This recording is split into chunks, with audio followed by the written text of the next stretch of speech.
Почина 22-годишниот американски студент Ото Вармбир, една недела откако беше вратен во САД во кома по 15 месеци за точиништво во камп за принудна работа во Северна Кореја. Родителите соопштија дека нивниот син го завршил патувањето дома обкружен со семејството.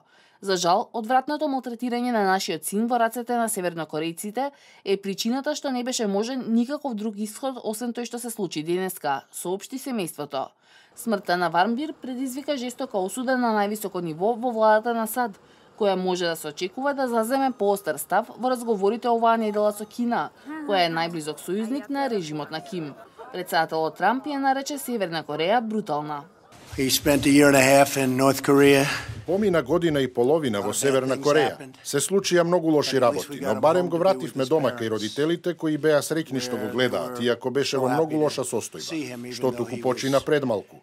Тоа е брутален режим и ќе се справиме со него. Северна Кореја тврдеше дека Вармбир паднал во кома пред една година откако се заразил со ботулизам, но неговото семејство тврди дека бил подложен на ужасно малтретирање.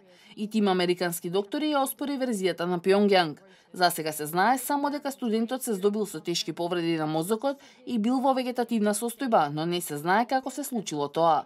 По инсистирање на САД беше евакуиран во медицински авион од Северна Кореја во неговата држава Охајо на 13 овој месец. Вармбир беше обвинет за кражба на пропаганден постер од хотел и осуден на 15 години во камп за принудна работа.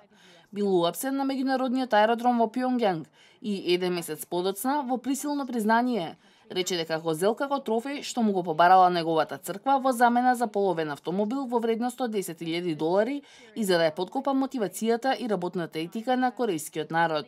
По трагичниот случај, туристичката агенција со која Вармбир отпатува во Северна Кореја ги откажа патувањата во оваа земја. Таткото на момчето јавно ја поддржа администрацијата на Трамп и го критикуваше начинот на кој со ситуацијата се справуваше поранешниот претседател Барак Обама.